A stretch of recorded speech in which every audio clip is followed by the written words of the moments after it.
నమస్తే రమగారు. నమస్తే జయ. 9 మెట్లు అయిపోయినాయి. భోజుడు ఎక్కటం, దిగటం, మళ్ళీ తిరిగి రావటం. కానీ ఏం- విక్రమార్కుడు గురించి మాత్రం అసలు మనకి తెలియని ధైర్య సాహసాలు మొత్తం బయట పెట్టుకుంటున్నాడు. అదే. అంటే తెలుస్తా ఉన్నాయి. అతనికి తెలుస్తోంది, ప్రపంచానికి కూడా కదా. ఉమ్. నెక్స్ట్ ఏం చేశాడండి? మళ్ళీ 9వ మెట్టు ఎక్కాడు. మళ్ళీ ఎక్కాడు. 9వ మెట్టు ఊరుకోవాలా ఆయన, ఎందుకంటే ఆయనకి తెలుసుకోవాలని ఉంది కదా. అదేలేండి. అయితే ఈ 9వ మెట్టు మీద ఉన్న ప్రతిమ పేరు నవరత్న వల్లి. పేర్లు మాత్రం సూపర్ గా ఉన్నాయి. సౌందర్యవల్లి, నవరత్న నవరత్న వల్లి. ఈ నవరత్న వల్లి భోజుడికి ఒక కొత్త కథ చెప్పింది.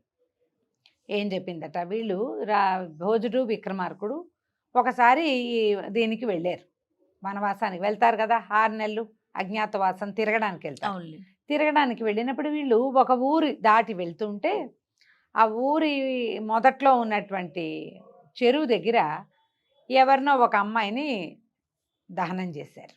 ఓ. అయితే ఏమిటి అని చూస్తున్నారు. ఆ చెరువుకి ఒక పక్కగా దహనం జరిగింది. అంటే చంపేయలే, దహనం కూడా అనకూడదు, ఒక రకంగా చంపి పారేశారనుకో అక్కడ. మ్హూ. ఏమిటి అని కనుక్కుంటుంటే ఏంటంటే ఆ అమ్మాయి ఆ ఊరికి చెందినటువంటి ఒక వేశ్యాంగన. వాళ్ళకి ఆ రోజుల్లో కొన్ని విధులు చేయవలసినవి అలా ఉండేది. మ్హూ. వాళ్ళకి ఉండేవి, ఆ జాతి వాళ్ళకి ప్రత్యేక నియమాలు ఉండేవి. ఇది ఆ అమ్మాయి ఆ నియమాలన్నీ తప్పి ఒక విపరీతమైన ప్రవర్తన కలిగి ఉండటం వల్ల, అతి వ్యభిచారం వల్ల ఊళ్ళో జనాలు ఆమెను చంపి పడేశారు. ఆమెకి క్రియలు, దహనం అనకూడదు, క్రియలు జరగల, వదిలేశారు బాడీని అక్కడ. ఏ క్రియలు లేవు, కాకులు గద్దలు తింటాయి దాన్ని. అలా పడేసింది. ఏమిటని కనుక్కుని అమ్మాయి దుష్ప్రవర్తన వల్ల ఊరి జనం ఆమెని సంహరించి ఇక్కడ పడేశారు తెలిసింది. అది రెండో పక్కన నీళ్లు పట్టుకోవడానికి ఊర్లోంచి జనం వచ్చి నీళ్లు తీసుకెళ్తారు, నీళ్ళు పట్టుకుని వెళ్తారు అక్కడి నుంచి. వీళ్ళు చూస్తూ ఉండగా ఒక 2 అమ్మాయిలు వచ్చారు అక్కడికి. పెద్ద అమ్మాయి కొంచెం పెద్దది, ఒక 16-18 ఏళ్ళదిగా ఉంది. చిన్నపిల్ల ఒక 13-14 సంవత్సరాలు చిన్నపిల్ల. ఇంకా పిల్ల కాలు సాగిన పిల్ల కాదనమాట. వస్తే పెద్ద అమ్మాయి పేరు ముక్తావల్లి, రెండో అమ్మాయి పేరు ప్రవాళవల్లి. ఆ ఊరి శెట్టిగారి అమ్మాయిలు. నీళ్లు ముంచుకుంటుంటే అక్క దాన్ని చూసి, ఈ డెడ్ బాడీని చూసి వాళ్ళ ఏడ్చింది. అయ్యో పాపం, దీని గతి ఎట్లా అయిపోయింది, ఎవరైతే మాత్రం దానికి క్రియలు జరగద్దా పాపం అనేసరికల్లా ఈ చెల్లెలంది, ఎందుకే ఎక్కాట ఏడుస్తావు అనేసరికల్లా, కాదే మన ఊరికి చెందిందేను, ఇదేదో అతిగా చెత్త పనులు చేసిందని ఇట్లా వదిలేశారు దాన్ని అనేసరికి చిన్నపిల్ల 13-14 ఏళ్ళది. అది ఏమందంట, పాప తెలివిగా చేసినట్టు లేదు లేక, తెలివిగా చేసుంటే దానికి ఇట్లాంటి చావు వచ్చేది కాదు. అబ్బా ఏమిటో అన్నది. అని నీళ్లు పట్టుకెళ్దాం ఏడవాక అని అక్కని ఓదార్చింది. నీళ్లు ముంచుకున్నారు, నడిచి వెళ్తున్నారు. వెళ్తుంటే విక్రమార్కుడు అన్నాడు, ఈ పిల్ల చూస్తే చిన్నపిల్లగా ఉంది, కాలు సాగిన పిల్ల కాదు, తెలివిగా చెయ్యాలని చెప్తోందంటే దీనికి ఎన్ని తెలివితేటలున్నాయో, ఈ పిల్ల సంగతి ఏమిటో కనుక్కోవాలి మనం, పద వెళ్దామన్నాడు. వీళ్ళిద్దరూ శెట్టిగారులు వ్యాపారం చేయటానికి వచ్చినట్టుగా ఊళ్ళోకి వెళ్ళారు. ఊళ్ళోకి వెళ్ళి ఊళ్ళో వెళ్తూ ముందు వెళ్ళిపోయారుగా ఆడపిల్లలు. ఇప్పుడు 2 అక్క చెల్లి వెళ్ళారు, ఎవరి పిల్లలు ఏమిటి అని కనుక్కున్నారు. ఆ ఊళ్ళో ఉన్న పెదశెట్టి గారి పిల్లలు వాళ్ళు. సరే, వీళ్ళు ఏం చేశారు, 2 వ్యాపారస్తుల తరహాలో ఆ శెట్టి గారిని కలుసుకుని మేము వ్యాపారం చేయడానికి వచ్చామండి అని చెప్పారు. ఆయన సంతోషించారు. చక్కగా స్ఫురద్రూపులుగా ఉన్నారు, యువకులు బాగున్నారు, చక్కగా చెయ్యెత్తు వాళ్ళు.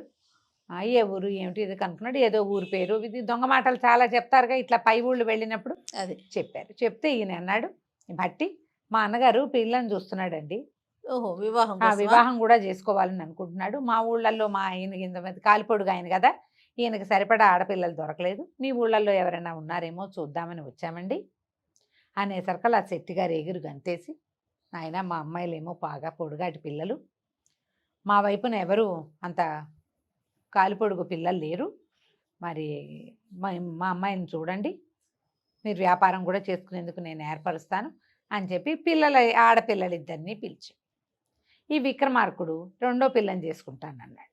ఓకే, ఏ పిల్లని కాకుండా ఆ పిల్లని చేసుకోమని చాయిస్ ఉందిగా. రెండో పిల్లని అనేసరికల్లా పిల్ల ఇంకా పెద్దదైన పిల్ల కాదు. ఆ పిల్లనిచ్చి విక్రమార్కుడికి పెళ్లి చేశారు. ప్రవాళవల్లినిచ్చి పెళ్లి చేసేసారు. అప్పట్లో జరిగేవట్లా. పైగా 50-40 ఏళ్ల వాళ్ళు కూడా 14-13 ఏళ్ల పిల్లల్ని చేసుకోవడం ఒక సహజమైన విషయం.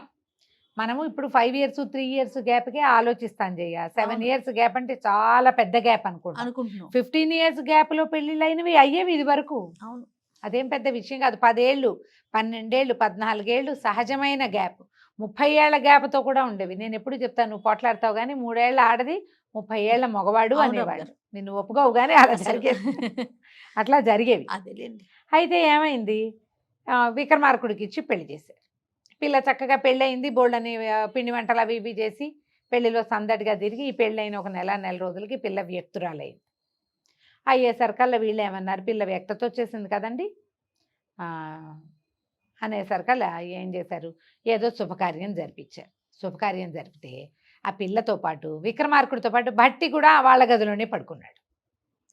ఈ పిల్ల బిక్కమొహం వేసుకుంది. ఏం చెయ్యాలో తెలియలే దానికి. మాట్లాడకుండా ఊరుకుంది. ఈరోజు భట్టి విక్రమార్కుడు ఇద్దరు గదిలో పడుకునేవాళ్ళు. వాళ్ళిద్దరి మధ్యలో పడుకునేది ఆ పాప, ఆ పిల్ల.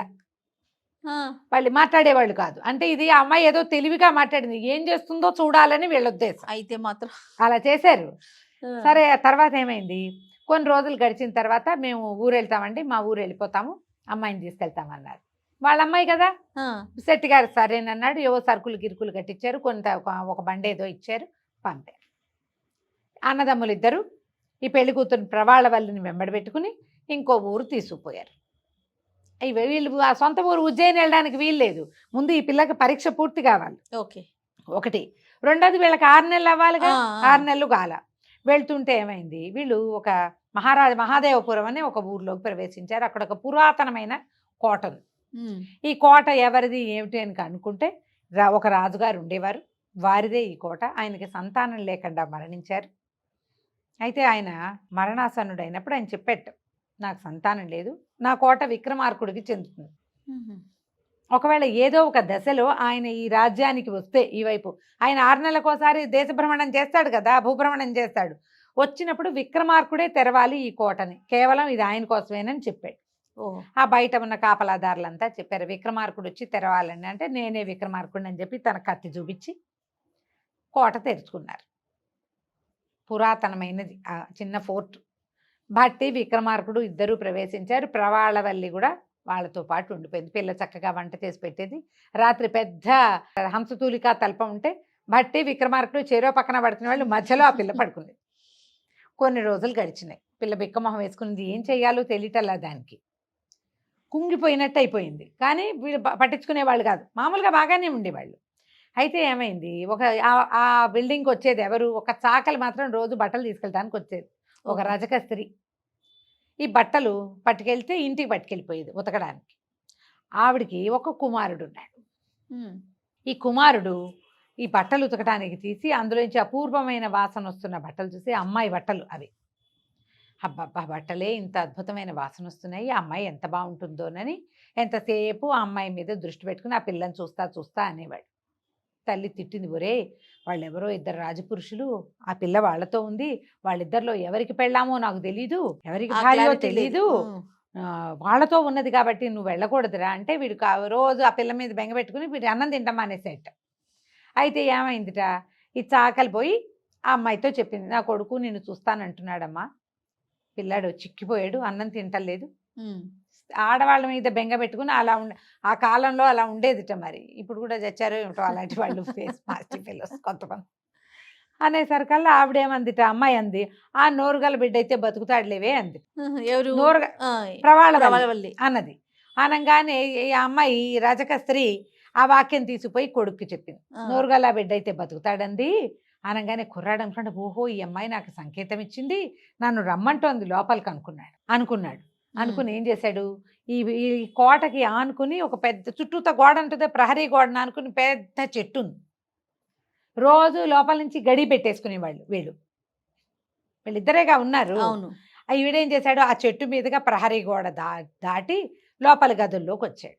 వస్తే పెద్ద మంచం, ఈ పొడుగ్గా కాళ్ళు చాపుకొని పడుకున్న మహాపురుషులు ఇద్దరు, వాళ్ళ మధ్యలో సౌందర్యవతి అనే చిన్నపిల్ల కనపడ్డారు. వీడికి చూసేశాడు క్లియర్గా, వాళ్ళిద్దరు కనిపిస్తున్నారుగా. వెళ్ళి ఏం చేశాడు, కాళ్ళ దగ్గర నుంచి కాళ్ళ మీద ముట్టుకున్నాడు. ఆ పిల్లకి మెలకు వచ్చింది, ఓహో వీడు గుర్తుపట్టేసింది, తన కోసం వచ్చాడు వీడని. అనేసరికి రమ్మనేసరికి వాడు మంచం మీదకి ఎక్కి ఆ అమ్మాయి పక్కన పడుకున్నాడు. భట్టికి నిద్రలో చేయి తగిలింది. చేయి తగిలితే ప్రవాళవల్లి కాదు, అది మొగ స్పర్శ. ఆయన ఏమనుకున్నాడు, ఆహా అన్నగారు తన భార్యతోటి స్పెండ్ చేస్తున్నాడు అనుకుని ఆయన నిశ్శబ్దంగా అవతలికి జరిగి పడుకున్నాడు. వాడు ఇటు తిరిగినప్పుడు విక్రమార్కుడికి తగిలింది. బట్ అది ఆయన ఏమనుకున్నాడు, ప్రవాళవల్లి కాదు, చిన్నపిల్ల 14 ఏళ్ల పిల్లే కదా అది. ఓహో, పురుష స్పర్శ తగిలేసరికి భట్టి ఈ అమ్మాయితోటి క్లోజ్ అవుతున్నాడు అనుకుని ఆయన కూడా కొసకి జరిగి పడుకున్నాడు. ఆ కుర్రాడు ఆ అమ్మాయితో పాటు ఉన్నాడు. తెల్లవారింది. తెల్లారాక వీళ్ళిద్దరు అన్నదమ్ముడు ఆ వెనకాల ఒక పెద్ద బావి ఉంటే బావి దగ్గర దంతధావనం చేసుకుంటారు. వీళ్ళకి ఎవరు పని వాళ్ళు లేరు, ఆ భవనంలో ఉంటున్నారు అంతే. వాళ్ళు ఈ పళ్ళు తోముకుంటూ ఒకళ్ళతో ఒకళ్ళు మాట్లాడుకోవాలా అటు ఇటు తిరిగి నిలబడి ఉన్నారు. ఈయన విక్రమార్కుడు మనసులో అనుకుంటున్నాడు అనమాట, చాలా కాలంగా మనం స్త్రీ స్పర్శ లేకుండా ఉన్నాడు భట్టి, అందుకనే ఈ అమ్మాయితోటి క్లోజ్గా ఉన్నాడని ఆయన అనుకోగానే ఆ వాక్యం అర్థమైపోయింది భట్టికి. అవురా, నేనని ప్రభు అనుకుంటున్నాడు కానీ అది నేను కాదు అంటే ప్రభువు కూడా కాదనమాట. నేను కాదు, విక్రమార్కుడు కాకుండా వాడెవడు ఈ మంచం మీద మాతో పాటు ఇంకొకడు ఎవడో ఉన్నాడు. పిల్ల కాదు, పిల్లతో పాటు ఎవడో ఉన్నాడు. ఎవరు ఈ భవనంలోకి వస్తున్నారో చూద్దాం అనుకున్నాడు భట్టి. సాయంకాలం అయ్యేసరికి ఏం చేశాడు, సాయంకాలం కూడా ఒక మధ్యాహ్నానికి ఈ భవనం పై భాగానికి ఎక్కి చుట్టూతా చూస్తున్నాడు. ఎవరైనా నేను గడి పెడితే లోపలికి ఎట్లా వచ్చారు, ఆ గడి పెట్టింది నేను, వాకిలి తలుపేసింది నేను, ఎట్లా వచ్చారు లోపలికి, అంతకుముందే ఎవడైనా ఉన్నాడా, పైనుంచి చూస్తే కనపడతారని పై నుంచున్నాడు. నుంచుంటే ఆయనకు దూరంగా ఏం కనపడింది, ఒక పెద్ద మువ్వేసున్న తాటి చెట్టు. ఆ తాడి చెట్టు మీద ఎక్కడి నుంచో ఆకాశ గమనం చేస్తూ 2 మహర్షులు వచ్చారు. ఓహో, వాళ్ళిద్దరూ ఆ చెట్టు మీద ఆగి వాళ్ళకు సిగలో ఎంచి 2 స్త్రీ ప్రతిమలు తీసి బయట పెట్టారు. స్త్రీ ప్రతిమలు అవి 2 ఆడవాళ్ళు అయిపోయారు. తాటి చెట్టు మీద 2 ఆడవాళ్ళని నుంచోబెట్టి ఈ ఋషులు 2 కిందున్న నదిలో స్నానం చేయటానికి దిగారు. భార్యల్ని సిగల్లో దాచుకున్నారు. ఈ స్త్రీలు తమ కొంగు చాటు నుంచి 2 పురుషుల బొమ్మలు తీసి బయట పెట్టారు. వాళ్ళిద్దరూ 2 పురుషులు అయ్యారు. వాళ్ళేమో పెళ్ళాలని దాస్తున్నారు, ఆ పెళ్ళాలేమో వాళ్ళ స్నేహితుల్ని దాచిపెడుతున్నారు. ఈయనకి తెలిసిపోయింది భట్టికి, ఓహో ఈ ఊర్లు మహా గొప్ప ఊళ్ళుగా ఉన్నాయి అనుకుని ఏం చేశాడు, వీళ్ళని చూసేసి చకచక ఈ కిందకెళ్ళి ప్రవాళవల్లికి చెప్పాడు, అమ్మాయి మన ఇంట్లో భోజనాలు 10 మందికి వంట చేయి, నువ్వు 10 మందికి వంట చేయి, నేను ఇప్పుడే వస్తానన్నాడు. పరిగెత్తుకుంటూ ఆ నదీ తీరానికి వెళ్ళాడు. ఆ ఋషులు 2 ఉన్నారుగా, మహర్షులు 2 భోజనానికి స్నానానికి వచ్చిన వాళ్ళు, వాళ్ళకి చెప్పాడు, అయ్యా నమస్కారం అండి, మేము ఇక్కడే పురాతన కోటలో ఉంటాము, ఇవాళ మా ఇంట్లో ఆబ్దీకం, పెద్దల్ని పిలుస్తున్నాం, మీరు కనపడ్డారు, భోక్తలుగా మిమ్మల్ని పెట్టుకోవాలనుకుంటున్నాను, కాబట్టి మీ అనుష్ఠానం అంతా తీసుకుని మా కోటకి రండి అన్నారు. అనేసరికల్లా బాగానే ఉందిగా. వీళ్ళిద్దరు ఏం చేశారు, ఈ మహర్షులు 2 స్నానాలు అయిపోయాక ఆ చెట్టు ఎక్కి భార్యల్ని సిగల్లో పెట్టుకున్నారు. ఆ భార్యలు ఆల్రెడీ భర్తలు వస్తున్నారు చూసి కొంగులో దాచేసుకుని ఉన్నారు. మహర్షులు 2 భోజనానికి వచ్చారు. మనం ఈ భట్టి 10 ఆకులు పరిచారు. 10 ఆకులు ఎవరికి, ఇక్కడ ఉన్నది అన్న తమ్ముడు ప్రవాళవల్లి 5, ఇంకో 5 ఆకులు ఉన్నాయి. అయితే మహర్షులతో అన్నాడు, మహానుభావులు మీరు సిగల్లో భార్యల్ని దాచుకుంటారు, వాళ్ళని కాస్త బయట పెట్టారంటే వాళ్ళు కూడా భోజనం చేస్తారండి, మాకు కూడా మహర్షుల భార్యలకి భోజనం పెట్టిన ఫలితం లభిస్తుంది అనగానే సిగ్గుపడ్డారు. కానీ ఋషులు 2 సిగలో ఎంచి పెళ్ళాలని తీసి కింద పెట్టారు. 2 ఆకులకు సరిపోయింది. అయిందా. ఈయన అన్నాడు బట్టి, అమ్మ మీ భర్తలు చాలా గొప్పవాళ్ళు, మీరు ఎక్కడా ఏ పొరపాట్లు చేయకుండా సిగలోనే దాచుకుంటున్నారు, మీరేమో మీకు పొరపాట్లు చేయడానికి అనువుగా కొంగుల్లో దాచుకుంటున్నారు, ఆ బంగారు కొండలు 2 బయట పెట్టండి అనగానే మొహమాటపడి ఏం చేస్తారు, చూసేసాడు వాడు, వీడెవడో ఘటికుడు, వాడిని కాదని చేయటానికి వీల్లేదు. వాళ్ళిద్దరిని బయట పెట్టారు.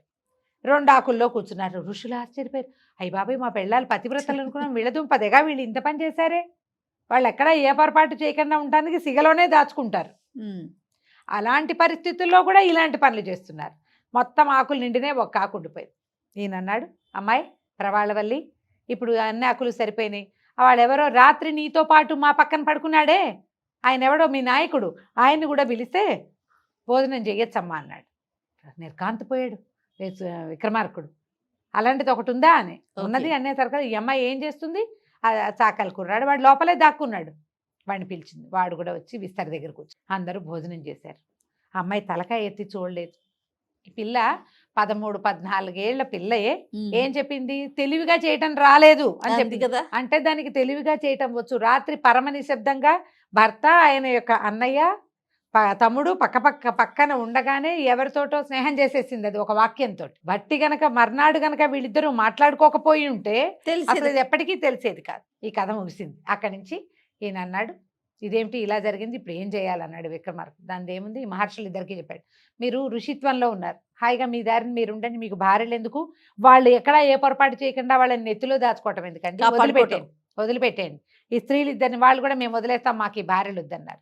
ఆ ఇద్దరు స్త్రీలని ఆ ఇద్దరు యువకులకి ఇచ్చి పెళ్లి చేసేద్దాం అని విక్రమార్కుడిని అడిగాడు. ప్రవాళ్ళ వల్లిని ఏం చేస్తారు అని. ఆమెకు ఆ కుర్రాడు నచ్చాడు.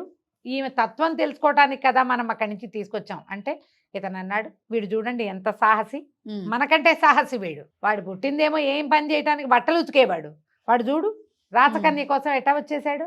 ఈ అమ్మాయి శెట్టిగారు అమ్మాయి కానీ కోటలో ఉంది కదా, అందుకని ఆ కుర్రాడికి ప్రవాళ్ళవల్లికి పెళ్లి చేసి వాళ్ళిద్దరిని ఆ రాజ్యానికి రాజు రాణించేసి ఆ కోట వాడికి అప్పచెప్పి ఆ ఇద్దరు యువకులు ఇద్దరు స్త్రీలని వీళ్ళకి మంత్రి సామంతులుగా అట్టబెట్టి అక్కడి నుంచి విక్రమార్కుడు భట్టి వెళ్ళిపోయారు. ఇప్పుడు ఈ కథ చెప్పింది ఈ ప్రతిమ. 9వ మెట్టు చూడు, భార్యగా తెచ్చుకున్న అమ్మాయిని వదిలేశాడు ఈయన. ఇది మొదటిసారి కాదు, ఇప్పటికి ఎన్నిసార్లు చేశాడు, అదే పని కదా, ఎప్పుడైనా ఆ పనే చేసేస్తాడు. ఒక పరీక్ష కోసం ఎంత పని చేశాడో చూడు, తెగింపు, టెంపరితనం. ఒక ప్రభు అయిన వాడికి అది కావాలి, ఏదైనా సరే దూకేయాలి. అది ఉందా మరి, నీకుందా, దూకగలవా, నువ్వు దూకలేవు, మెట్టు దిగి వెళ్ళిపోవు భోజరాజా అని చెప్పి 9వ ప్రతిమ మాయమైపోయింది. నమస్తే. నమస్తే.